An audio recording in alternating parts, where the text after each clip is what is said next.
Bonjour à toutes et à tous, bienvenue sur la chaîne des philosophes.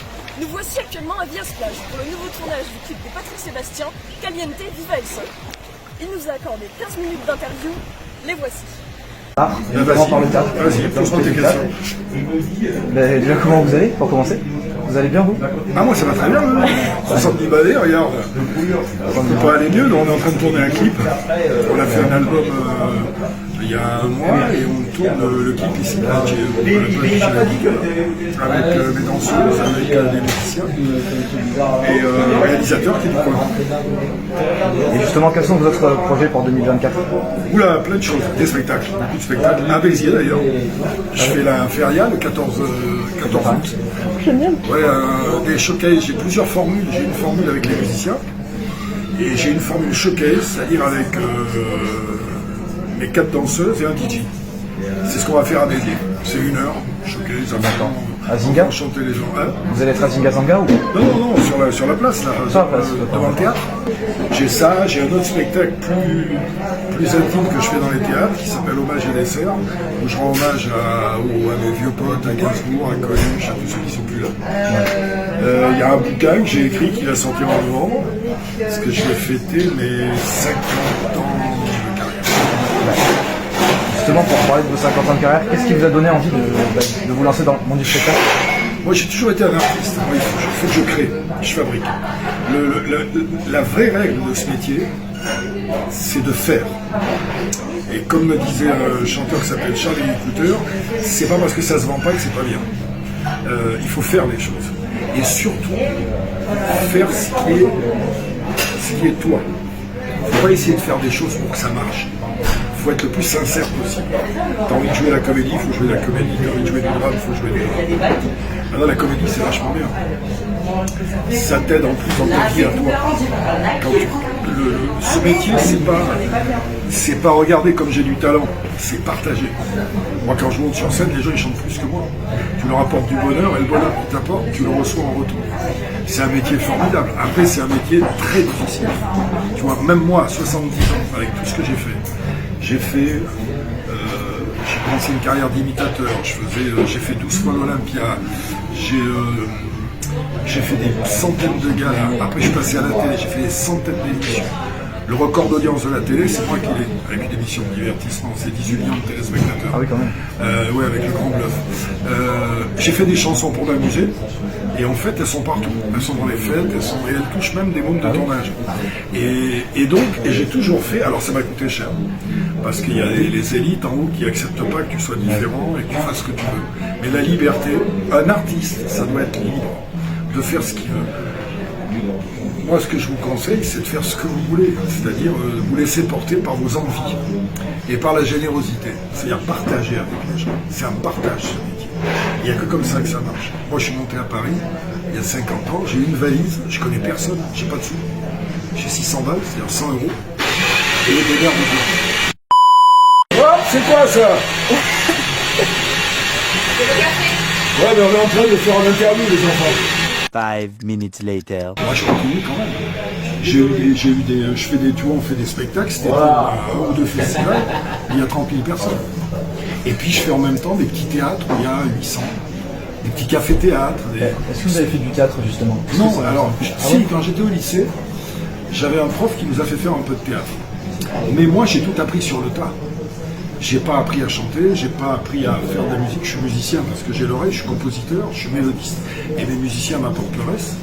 Et après je suis un artiste, c'est-à-dire qu'il faut que je crée, que j'écris beaucoup. C'est écrire qui me plaît.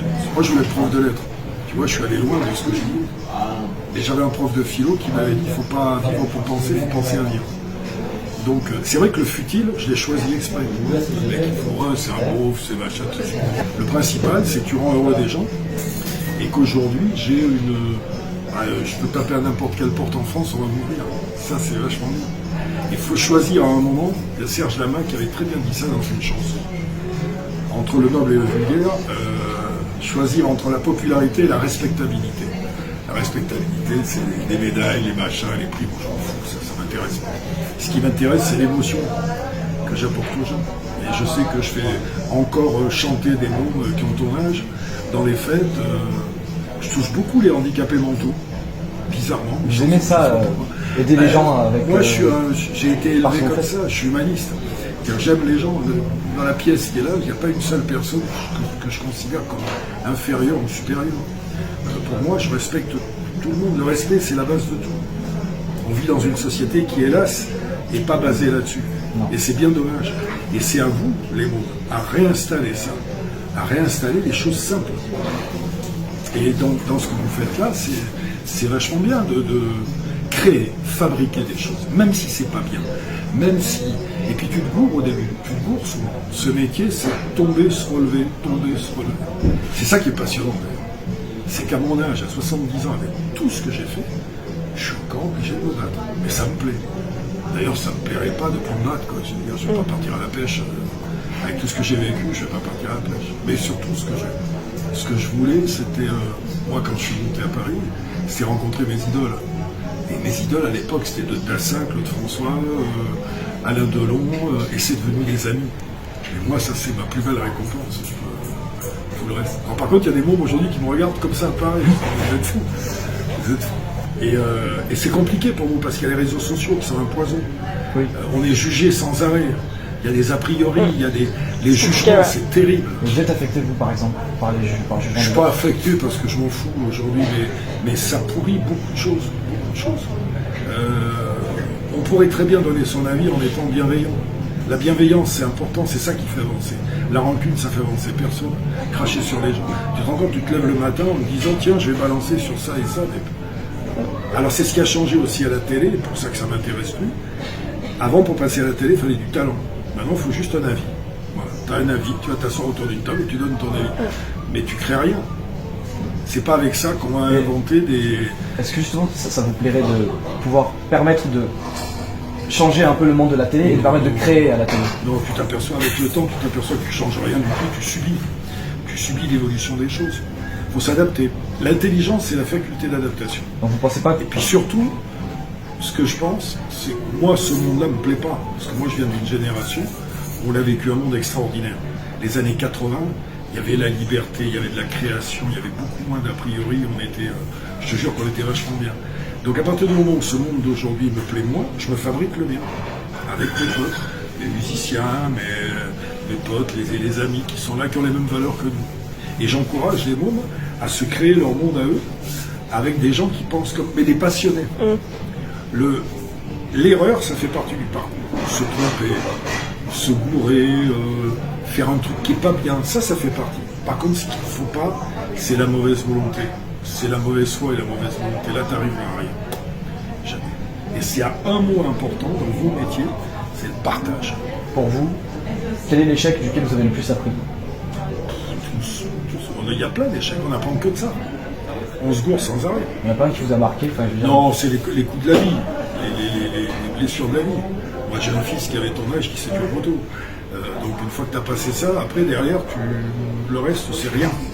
C'est que là. Après les échecs, il faut savoir que ça fait partie du jeu. C'est comme un sportif. Un grand sportif, eh ben, il a des déchirures, il a des contractures, il se casse la gueule, il a des passages à vide. Tu vois, les joueurs de rugby, les athlètes... Ben, tu apprends de ça et ça fait partie. Moi, je pense que, en plus, c'est un des thèmes de mon prochain bouquin. Moi, je pense que tout est préécrit. C'est-à-dire que notre rencontre, elle est écrite. Voilà, ça fait partie du chemin. Ça devait arriver. Au hasard. Hein? Rien n'arrive au hasard. Non, puis je pense même qu'on n'a pas de libre arbitre. C'est-à-dire quand tu prends une décision, tu crois que c'est toi qui la prends, mais on t'envoie dans telle direction. Non, et ça, alors par contre, c'est l'avantage de penser comme ça, c'est que tu ne te mets pas en colère contre les coups du sort. Tu te dis, ça devait arriver, c'était écrit comme ça. Alors qu'autrement, tu nourris de la rancune, tu nourris de la haine, tout ça, et ça, c'est pas bon. Surtout dans nos métiers. Ce métier, ou alors tu le fais tout seul dans ton coin, mais le but de ce métier, c'est de faire plaisir au public et d'avoir un retour. Et vous pensez vraiment qu'il est impossible d'avoir du libre arbitre? Il y a plein de gens qui ne sont pas d'accord. Enfin, tu as la sensation que c'est ton libre arbitre. Enfin, pour moi, hein, j'ai pas raison. Hein. C'est juste ma théorie. C'est-à-dire, quand j'ai décidé de monter à Paris en 1974, je ne sais pas pourquoi je monte en fait. Il y a quelque chose qui m'y pousse. Si je vais aller faire un peu de cabaret, mais j'imaginais pas le millième de ce qui arrivait après. J'aurais très bien pu rester chez moi. J'avais du boulot, j'étais en fac. Et donc il faut se laisser porter. Et puis le coup de chance, il va passer à un moment. Mais il y a une clé quand même qui est essentielle dans votre travail et dans le travail artistique, qui échappe à beaucoup de gens, c'est le travail. Il faut bosser. Bosser, bosser, bosser, bosser. Tu sais, j'ai eu une petite chanteuse en première partie, en 1983. Elle faisait un petit succès. Et un jour, je le raconte dans mon livre, on était sous un chapiteau, elle s'est fait applaudir moyennement, et en sortant, je lui dis, c'est pas grave, ma puce, le public n'est pas terrible. Elle me dit, non, non, c'est moi, il faut que je travaille encore. Et son mec qui était à côté lui a dit, même si un jour tu es grande, il faudra que tu travailles encore. Et cette petite, elle s'appelait Céline. Et ça, c'est une vraie leçon. Et elle a travaillé, et elle est arrivée. Et vous avez gardé contact avec Céline Dion ou pas du tout? De temps en temps, ouais. Mais il y en a plein, tu sais, j'en ai découvert plein. Ça a été un de mes trucs à moi, c'était de découvrir des gens et de leur donner le premier coup de pouce. Alors j'ai découvert Céline, j'ai fait faire la première tournée à Patrick Bruel, à Cabrel, j'ai trouvé Albert Dupontel, j'ai trouvé Danny Boone, j'ai trouvé Jean Dujardin, j'ai trouvé le dernier que j'ai trouvé c'est Jeff Panaclock et tous ces gens. Et là j'ai une petite imitatrice qui s'appelle Sarah Cheval, elle va faire un tour sur les réseaux, elle est extraordinaire, que je produis là, que j'essaie d'aider. Est-ce que vous avez des personnes avec qui vous pouvez lier plus de liens? Est-ce que vous avez des très bons amis? Moi j'ai gardé mes racines, c'est très important de garder mes racines, la famille, pour te mettre à l'abri de toutes les conneries. Parce que c'est un piège à con la célébrité, c'est pas très agréable. Ça permet d'avoir un public qui vient te voir. Et restez soi-même, faut pas se trahir. Vous n'avez jamais eu, par exemple, ce syndrome de l'imposteur, l'impression que vous n'arrêtez pas? Ah si, j'ai un syndrome, monsieur. Mais si l'imposture, c'est Holder ce que j'ai fait. Je devrais pas être là. Moi, je suis bâtard. Je nais dans un village en 1953, je suis bâtard. Ma mère travaillait à l'usine. On n'a pas eu de cul, donc je devrais pas être là. Mais à l'époque, c'était possible. Aujourd'hui, c'est plus compliqué. C'est toujours possible. Oui, bien sûr, c'est possible. C'est possible avec de l'envie. C'est possible. Le talent, il est à 50%. Le talent, il fait. Moi, j'ai croisé plein de mecs, il y a tous ces talents qui ne sont jamais arrivés. Parce qu'en coulisses, ils n'étaient pas sympas, parce qu'ils n'ont pas assez bossé. Rien ne résiste à des heures de travail. Et toujours, et je te dis, moi encore à mon âge, je pourrais être peinard, ça va, j'ai tout. Je bosse encore. Et je suis perfectionniste. Et vous n'arrivez pas à vous prendre du temps libre, par exemple, couper? Ben, j'ai une chance extraordinaire. C'est que mon loisir, c'est mon travail. Ça, c'est extraordinaire. La plupart des gens bossent pour gagner de l'argent pour se payer des loisirs. Moi, ce que j'aime, c'est écrire, chanter, jouer. Donc, c'est mon métier. Et j'ai pas de loisir en dehors de ça. J'ai pas de loisir en dehors de ça. Ça m'intéresse pas. Aller sur une plage bronzée, ça m'a jamais intéressé. Par contre, créer, là cet été, tout le mois de juillet, je vais partir partout en Belgique, partout chanter. Ce qu'on fait là, moi je paierai pour le faire. Je me revois tout petit en train de me dire putain, qu'est-ce que j'aimerais faire ce métier. Même quand c'est dur, tu te dis putain, j'y suis, c'est génial. Et puis j'ai appris, ça peut peut-être vous servir, j'ai appris à être perfectionniste. C'est-à-dire soigner le moindre détail. Et ça m'est venu d'un truc qui n'a rien à voir. Quand j'étais en fac, pour gagner un peu ma vie, je faisais des petits boulots, tu vois. Et j'ai fait peintre en bâtiment. Et un jour, on m'a dit de peindre un radiateur. Un patron me dit, il faut peindre je peins un radiateur et tout. Et il y avait l'ouvrier portugais qui était là, le petit mec. Il arrive, il me fait, t'as fini? Je fais, ouais, j'ai fini. Et le mec, il se met à quatre pattes, il va regarder dessous. Il me dit, non, là, il y a le coude du radiateur qui est dessous, là, tu l'as pas fini. Je dis, on s'en fout, le patron, il ne le verra pas. Et là, le mec, il m'a dit, tu vas pas le finir pour le patron, tu vas le finir pour toi. Parce que si tu finis pas ton boulot, tu finiras jamais ta vie. Tu peux pas savoir comme ça va servir. Gardez-le, cette idée-là. Quand tu fais quelque chose, va jusqu'au bout. Pas forcément pour le mec qui t'embauche, etc., mais pour toi. Et ça, après, quand j'ai fait de la télé, parce que moi j'ai fait de la télé, je ne savais pas, j'ai appris comme ça sur le tas en regardant. Et ben, ça m'a vachement servi. Je ne laissais jamais passer, même quand on fait un album, là, quand on fait tous les trucs là, on a refait les trucs 3-4 fois. Toujours aller au bout, pour après ne pas se retourner en disant merde, putain, si j'avais pris un peu plus de temps pour faire ça, ça serait mieux.